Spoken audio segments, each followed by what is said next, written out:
Good morning my dear student. आज हम लोग ऑटोमोबाइल इंजीनियरिंग सब्जेक्ट का जो टॉपिक देखेंगे उसका नाम है स्लाइडिंग मेश गियर बॉक्स।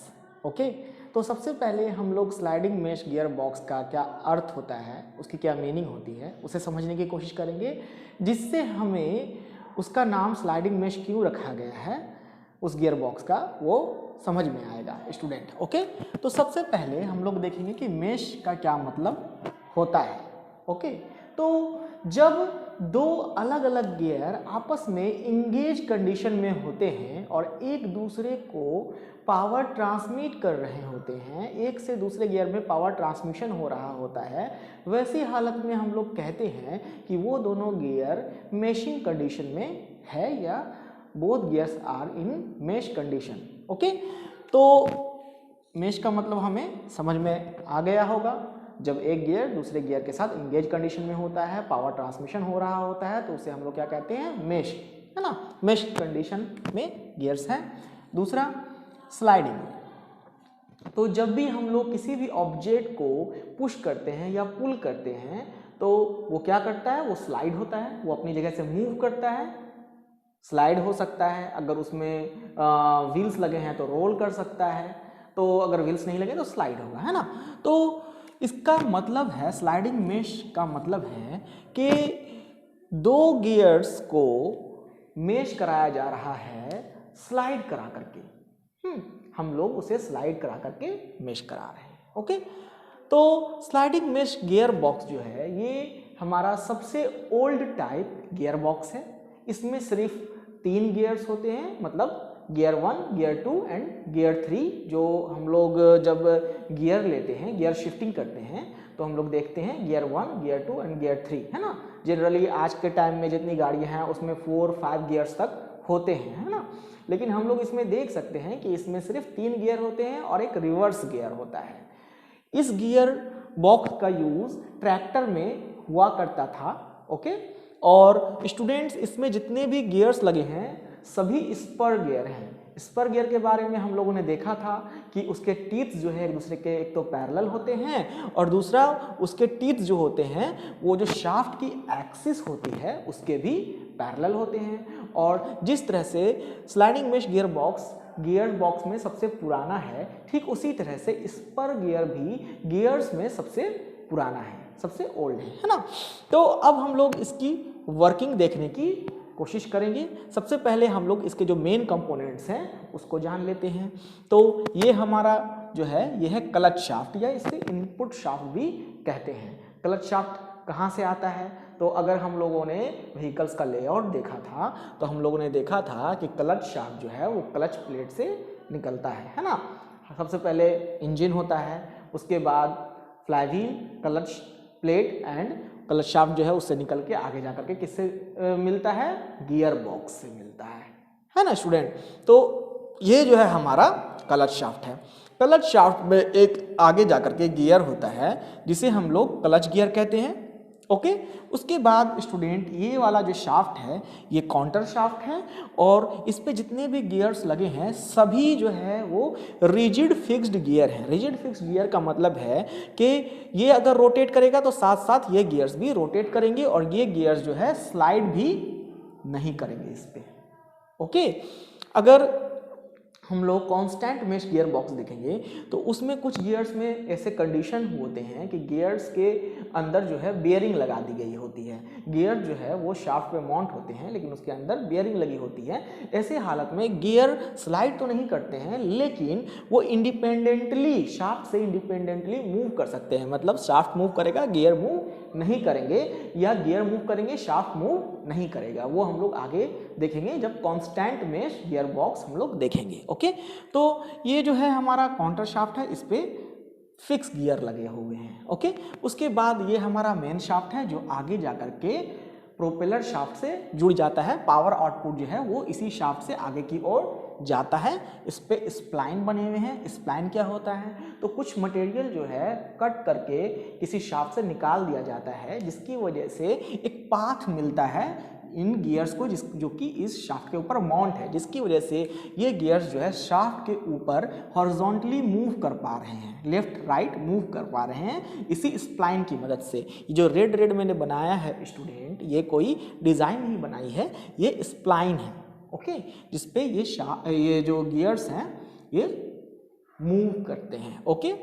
अब स्टूडेंट गियर बॉक्स का यूज़ क्यों होता है और ये वर्क कैसे करता है ना। तो हम लोग गियर बॉक्स का यूज़ करते हैं स्टूडेंट व्हीकल्स में डिफरेंट सिचुएशन पे। व्हीकल को डिफरेंट टॉर्क की ज़रूरत होती है और डिफरेंट स्पीड की ज़रूरत होती है। अगर व्हीकल में ज़्यादा लोड है तो क्या होगा, हमें ज़्यादा टॉर्क चाहिए होगा, ओके। और अगर व्हीकल्स को ऊपर चढ़ाई पे चढ़ना है तो भी हमें ज़्यादा टॉर्क चाहिए होगा। व्हीकल्स अगर प्लेन रोड पे जा रहा है तो हमें स्पीड ज़्यादा चाहिए होता है, ठीक है। तो हमें ये समझ में आ गया कि गियर बॉक्स की क्यों ज़रूरत होती है। डिफरेंट सिचुएशन पे डिफरेंट टॉर्क और डिफरेंट स्पीड प्रोवाइड करता है व्हीकल्स को हमारा गियर बॉक्स। कैसे करता है, गियर रेशियो की मदद से। गियर रेशियो स्टूडेंट क्या होती है, तो अगर हम लोग एज्यूम करते हैं कि ये वाला गियर जो है इसकी टीथ्स जो है इसमें 10 टीथ्स है स्टूडेंट, ओके। इसमें कितनी टीथ्स है, 10 टीथ्स हमने एज्यूम कर लिया, क्योंकि हमने तो इसके टीथ्स बनाई भी नहीं है और ना ही इसकी टीथ्स गिनी है। इस पर गियर है तो ऑफकोर्स है कि टीथ्स जो है वो इस एक्सिस के क्या होगी, पैरेलल होगी, मतलब इस तरह की टीथ्स होगी, ओके, पैरेलल टीथ्स होंगे। एक टिप्स मैं बना देता हूँ आपको देखने के लिए, समझ में आएगा कि इस पर गियर में टीथ जो होते हैं वो किस तरह के दिखते हैं, ठीक है ना। तो ये हो गई टीथ्स, ठीक है। अब इसमें टीथ जो है, नंबर ऑफ टीथ्स 10 है मान लेते हैं, हम लोग एज्यूम कर लेते हैं। और ये वाला जो गियर है इसमें हम लोग मान लेते हैं 30 टीथ्स हैं, ओके। तो इन दोनों के बीच का गियर रेशियो क्या होगा स्टूडेंट, तो जैसे कि हमारा देख रहे हैं हम लोग कि इसमें 30 टीथ्स हैं और इसमें 10 टीथ्स हैं, है ना। तो स्टूडेंट इन दोनों के बीच का गियर रेशियो 3:1 होगा। इसका मतलब क्या है स्टूडेंट, तो इसका मतलब ये है कि ये वाला गियर अगर एक चक्कर लगाएगा तो इस गियर को 3 चक्कर लगाना होगा। अगर ये गियर इस गियर को घुमाना चाह रहा है तो ये गियर अगर इस गियर को घुमाना चाह रहा है तो इसे 3 चक्कर लगाना होगा स्टूडेंट, और ये उस दौरान सिर्फ एक ही चक्कर लगाएगा, ठीक है। तो ऐसे सिचुएशन में क्या होगा, जब ये 3 चक्कर लगाएगा और उस दौरान सिर्फ ये एक चक्कर घूमेगा तो हमें उस समय इंजन से ज़्यादा पावर लेने की ज़रूरत होगी, क्योंकि काउंटर शाफ्ट को ज़्यादा घूमना होगा, काउंटर शाफ्ट को ज़्यादा घूमना होगा, क्लच शाफ्ट को भी ज़्यादा घूमना होगा, ठीक है। तो ऐसी सिचुएशन में हमें टॉर्क ज़्यादा मिलेगा। तो गाड़ी जब हम लोग शुरू करते हैं तो क्योंकि उसमें इनिशियल में इनर्शिया नहीं होती है, ठीक है, उसमें काइनेटिक एनर्जी की कमी होती है, जिसकी वजह से हमें उसे टॉर्क ज़्यादा देना पड़ता है। दूसरा, जब गाड़ी पे लोड ज़्यादा होगी तो भी हमें टॉर्क ज़्यादा देना पड़ेगा। गाड़ी अगर ऊपर की तरफ चढ़ाई कर रही है तो भी हमें टॉर्क ज़्यादा देना पड़ेगा। उस टाइम गाड़ी की स्पीड कम होगी। क्यों होगी स्टूडेंट, क्योंकि ये 3 चक्कर लगाएगा तो ये सिर्फ 1 चक्कर लगाएगा, और पावर कहाँ से जा रहा है, इसी शाफ्ट से पावर आगे की ओर जा रहा है ना। तो गियर रेशियो मुझे लगता है आपको समझ में आ गया होगा, ठीक है। स्टूडेंट कुछ और बात मैं बता देता हूँ, जैसे कि ये स्पर गियर है, तो स्पर गियर जो है वो गियर्स में सबसे पुराना है, ये तो हम लोग डिस्कस कर ही चुके हैं, लेकिन इसकी कुछ और खूबियाँ हैं और कुछ इसके डिसएडवांटेज भी हैं, क्योंकि इसके टीथ जो है वो पैरेलल हैं, ठीक है, स्ट्रेट्स हैं। कॉन्टैक्ट सरफेस एरिया इसके टीथ्स का और जो दूसरा गियर है उसके टीथ का, जब वो दोनों आपस में मैचिंग कंडीशन में आएगा तो मैक्सिमम कॉन्टैक्ट सरफेस एरिया होगा, जिसकी वजह से इसकी पावर ट्रांसमिट करने की कैपेसिटी जो है सभी गियर से ज़्यादा है, ओके। लेकिन इसका डिसएडवांटेज भी है कुछ। डिसएडवांटेज ये है कि मैक्सिमम सरफेस एरिया अगर कॉन्टैक्ट सरफेस एरिया अगर मैक्सिमम होगा तो फ्रिक्शन भी ज़्यादा होगा, फ्रिक्शन की वजह से वाइब्रेशन भी ज़्यादा होगा, और साथ साथ ये हीट भी ज़्यादा होगा, जिसकी वजह से वियर एंड टियर भी ज़्यादा देखने को मिलेगा। और सबसे बड़ा डिसएडवांटेज जो इसका है, जब इसे हम लोग डिसएंगेज और इंगेज कराते हैं तो उस दौरान ये स्मूथली इंगेज और डिसएंगेज नहीं होता है, ओके।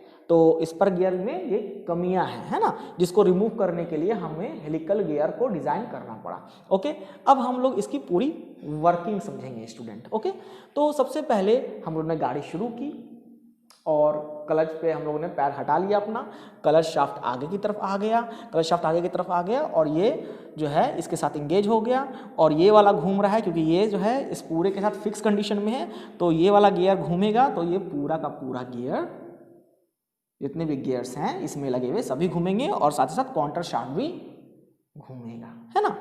तो दूसरी बात, ये जिस डायरेक्शन में घूम रहा है ये वाला जो काउंटर शाफ्ट है ये उसके जस्ट अपोजिट डायरेक्शन में घूमेगा स्टूडेंट, ठीक है। इसका घूमने का जो डायरेक्शन है उसके जस्ट अपोजिट डायरेक्शन में ये घूमेगा। यहाँ तक समझ में आ गई बात।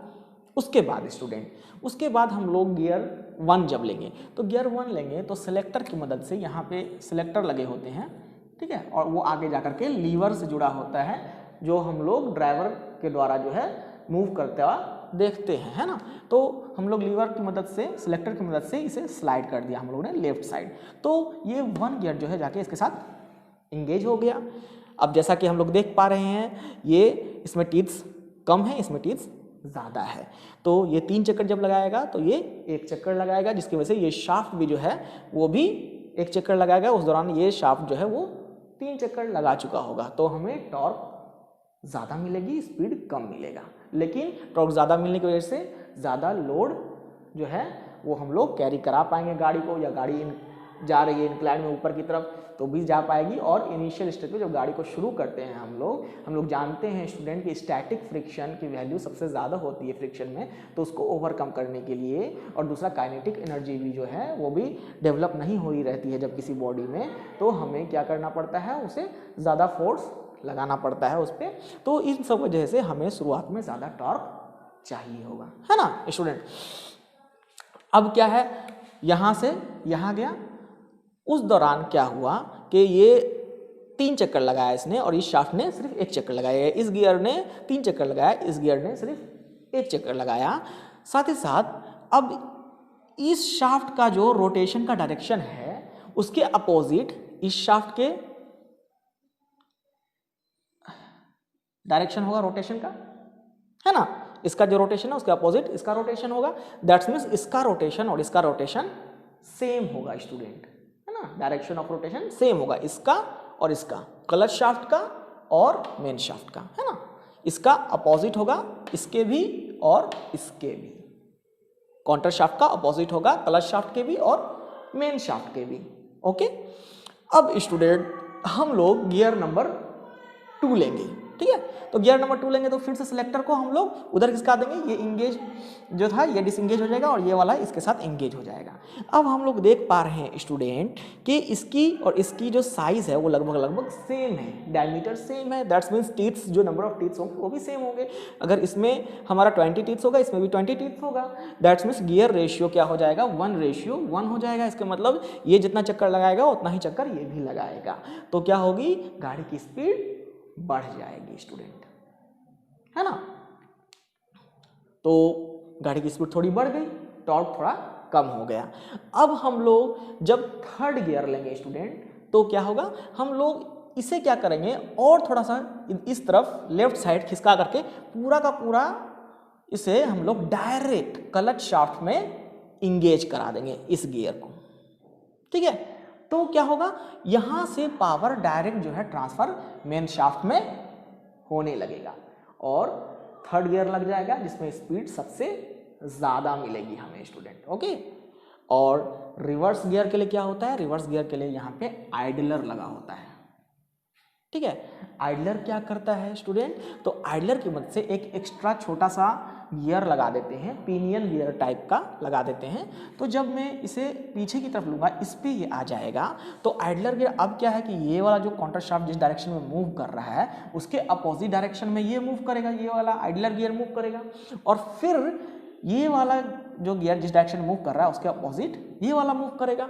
तो अब ये शाफ्ट जिस डायरेक्शन में मूव कर रहा था उसके अपोजिट मूव करने लगेगा। बात समझ में आ रही है स्टूडेंट, ये वाला शाफ्ट जिस डायरेक्शन में मूव कर रहा है उसके अपोजिट में ये मूव कर रहा है ना, और ये वाला जिस डायरेक्शन में मूव करेगा उसके अपोजिट में ये मूव करेगा, ठीक है। तो इसके डायरेक्शन के अपोजिट ये मूव कर रहा था अभी, लेकिन अब क्या होगा, जिस डायरेक्शन में काउंटर शाफ्ट मूव कर रहा है आइडलर गियर की मदद से उसी डायरेक्शन में मेन शाफ्ट भी मूव करने लगेगा, जिसकी वजह से जो प्रोपेलर शाफ्ट होता है आगे जा करके वो भी उल्टे डायरेक्शन में मूव करने लगेगा और हमारी गाड़ी जो है वो पीछे की तरफ जाने लगेगी। और स्टूडेंट हम लोग जानते हैं कि जब गाड़ी पीछे की तरफ जाती है उस दौरान भी हमें ज़्यादा टॉर्क की ज़रूरत होती है, गाड़ी की स्पीड भी कम हम लोग रखते हैं, तो उस दौरान भी ये वाला इंगेजमेंट जो है गाड़ी को ज़्यादा टॉर्क प्रोवाइड कराएगा। ओके स्टूडेंट, तो मुझे लगता है कि आपको गियर रेशियो समझ में आ गया होगा, स्लाइडिंग मेश गियर बॉक्स में किस तरह के गियर यूज़ होते हैं वो समझ में आ गया होगा, उसके बाद उस गियर का क्या एडवांटेज है क्या डिसएडवांटेज है ये समझ में आ गया होगा, और इसकी पूरी की पूरी वर्किंग भी आपको समझ में आ गई होगी। साथ ही साथ इसके जो मेन कंपोनेंट्स होते हैं, जैसे मेन कंपोनेंट है क्लच शाफ्ट, आपका काउंटर शाफ्ट, उसके बाद आपके जो गियर्स हैं, उसके बाद मेन शाफ्ट में जो स्प्लाइन है, ये आइडलर जो है, ये सब इसके मेन कंपोनेंट हैं। ओके, तो इसके डिसएडवांटेज क्या है, स्लाइडिंग मेश गियर बॉक्स के ओवरऑल डिसएडवांटेज क्या है स्टूडेंट? तो सबसे पहला इसका जो डिसएडवांटेज है उसमें क्या है, 3 ही गियर्स हैं, है ना। दूसरा हम लोग देख पा रहे हैं कि इसमें स्पर गियर होने की वजह से वाइब्रेशन ज़्यादा होगा, स्मूथली इंगेज और डिसंगेज नहीं हम लोग कर पाएंगे गियर को, जिसकी वजह से जो कंट्रोल है वो भी थोड़ा हार्ड रहेगा। ओके, तो इसकी वजह से गियर की लाइफ भी कम हो जाएगी। इन सब को ओवरकम करने के लिए, इन सब कमियों को दूर करने के लिए हम लोग student constant mesh gear box का डिज़ाइन करते हैं। Okay, constant mesh gear box का डिज़ाइन किया गया इन सब कमियों को ओवरकम करने के लिए, जो कि हमारा नेक्स्ट वीडियो का टॉपिक होगा। तो स्टूडेंट इस वीडियो के लिए इतना ही। मेरे चैनल को लाइक, सब्सक्राइब एंड शेयर ज़रूर से करें। Thank you very much.